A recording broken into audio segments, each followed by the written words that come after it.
आपका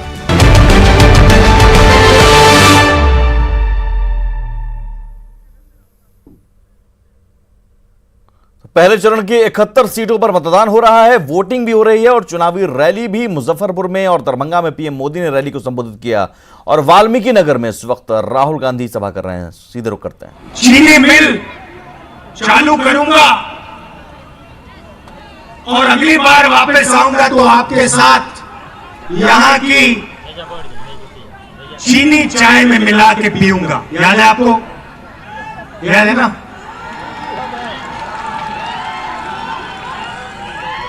चाय भी आपके साथ,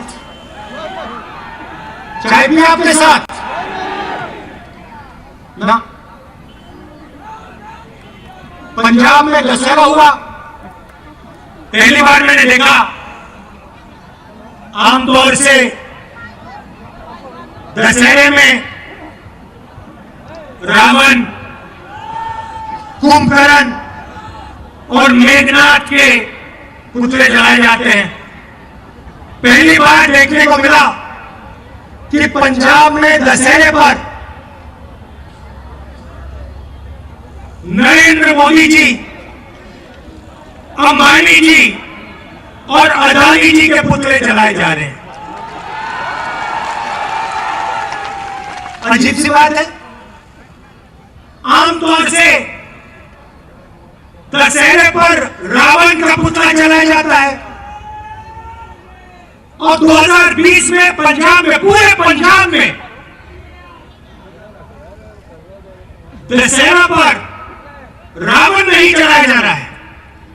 नरेंद्र मोदी जी का, अंबानी का और अदानी का पुतला जलाया जा रहा है।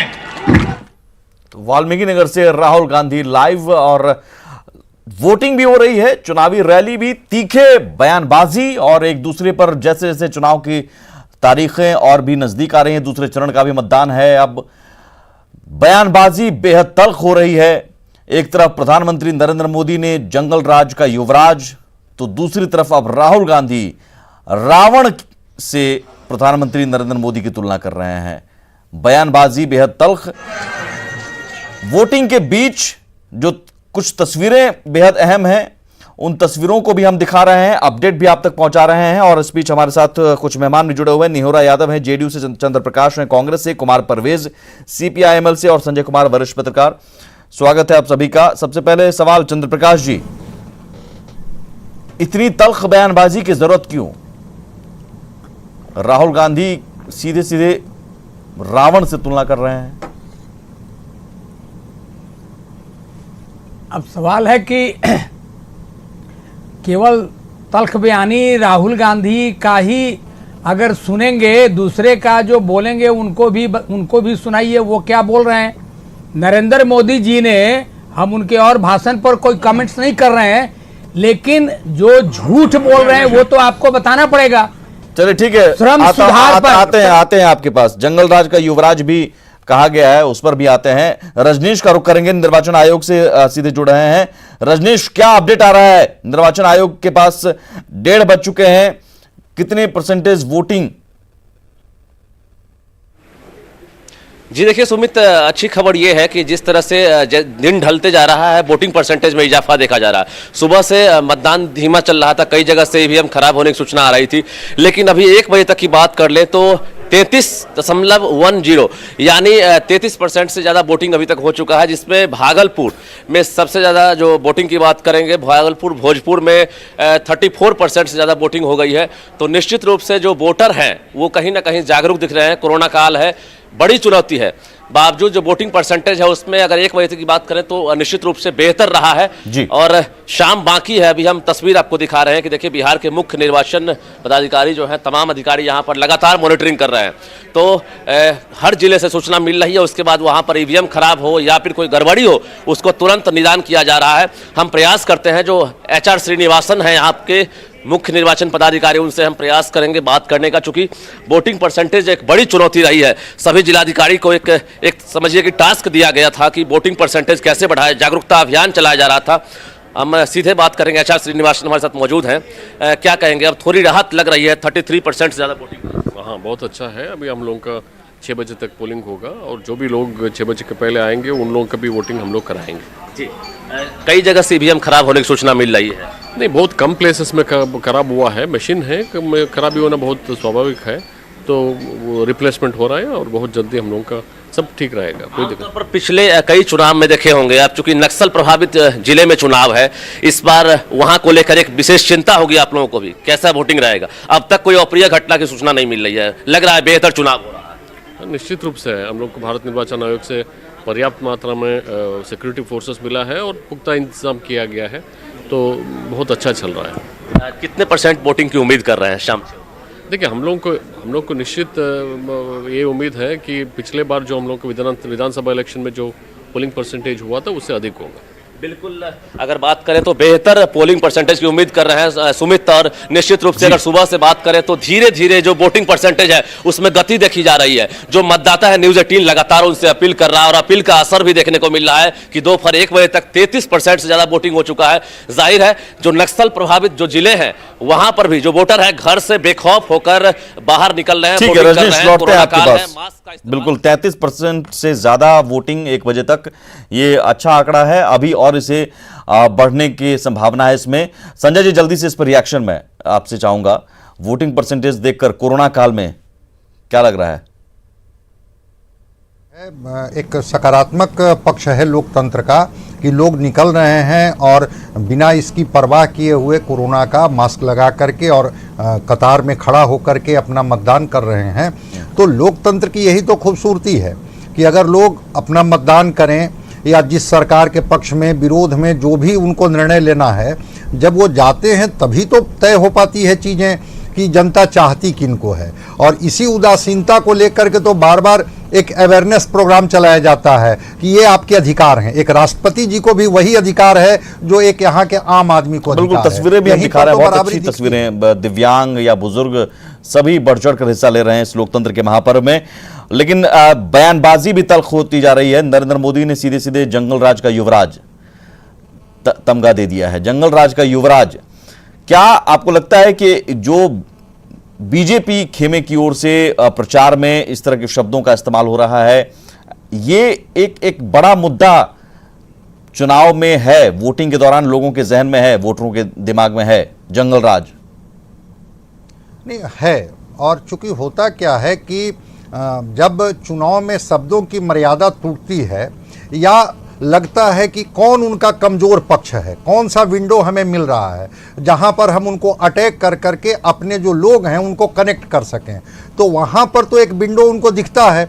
और इसीलिए वो बार बार फ्लैशबैक में जाकर के जंगल राज और अतीत की बात करते हैं कि ठीक है, हमसे चीज़ें छूटी है, अगर हम कोई अब बेहतर नहीं कर पाए हैं, हमसे आपको कोई निराशा है, हमसे कोई आपको गुस्सा है, तो क्या आप वहां पर जाना चाहते हैं? तो ये तो जो उनका वीक पार्ट है उस पर तो वो अटैक निहोरा जी, लेकिन हाँ थोड़ा निहोरा जी, जंगल राज का युवराज, लेकिन जंगल राज के युवराज को आपने ही डिप्टी सीएम बनाया था।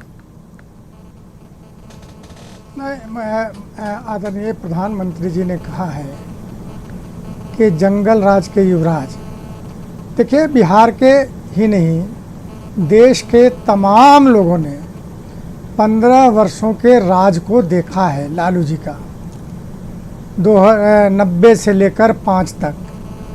आज भी जब स्मरण होता है लोगों को वह काल, तो आज भी रोंगटे खड़े हो जाते हैं।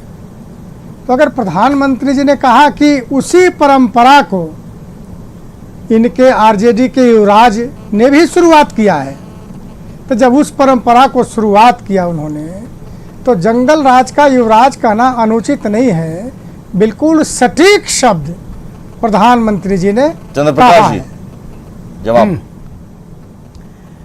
अब सवाल है कि तो अब अपने तरफ से जब ये कुछ बोले तो वो सटीक जवाब है, और हम लोग जब बोले तो तलख बयानी है, तो ये नहीं चलने वाला है। आप भी बैलेंस रहिए। अब वो बताइए, जंगल राज का युवराज कहने का क्या मतलब है? वो सबको युवराज ही बनाते हैं, और अपने रेलवे स्टेशन पर चाय बेचते थे, आज चाय बेचते बेचते अब रेलवे स्टेशन बेच रहे हैं, तो अपने ताकत को बढ़ा रहे हैं। अब अभी खड़े खड़े उन्होंने मुजफ्फरपुर के सभा में क्या कहा? श्रम सुधार के बारे में, श्रम सुधार के बारे में मैं दावे के साथ आपके चैनल पर प्रधानमंत्री जी को चुनौती देता हूं कि वो उन्होंने कहा कि श्रम सुधार में देश के महिलाओं को सशक्तिकरण के नाम पर बोल रहे हैं समान वेतन, पुरुषों के समान वेतन देने का अधिकार उनको दिया गया है, वो लेबर कोड की बात कर रहे हैं। और 1976 में इस देश में समान पारिश्रमिक कानून बना है, उस कानून की चर्चा नहीं कर रहे हैं। ये तो 1976 में तय हो गया था कि महिलाओं को पुरुष के बराबर वेतन मिलेगा। ये 2020 में लोगों को गुमराह कर रहे हैं। तो ये झूठ के सौदागर हैं देश के प्रधानमंत्री। ये जनता अब इनके बहलावे और बहकावे में नहीं आने वाली है। देखिए सुमित जी, अगर तेजस्वी को कहा जाए कि लालू यादव के बेटे हैं तो क्या गलत होगा?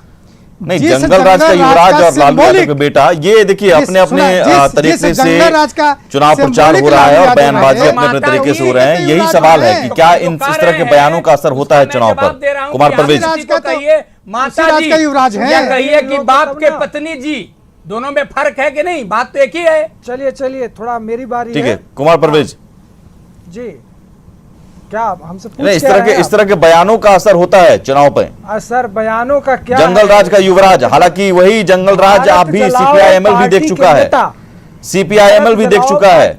आपके नेता चंद्रशेखर की हत्या हुई थी, याद होगा आपको, सिवान में। भारत जलाओ पार्टी के उसमें तो शामिल थे। बात हमारी सुनने दीजिए, नहीं तो भाई हमारी बात आने दीजिए। भारत जलाओ पार्टी के नेता जनता का दमन और उत्पीड़न करने वाली जो सरकार है, 2015 में मोदी जी यही कह रहे थे नीतीश जी के बारे में।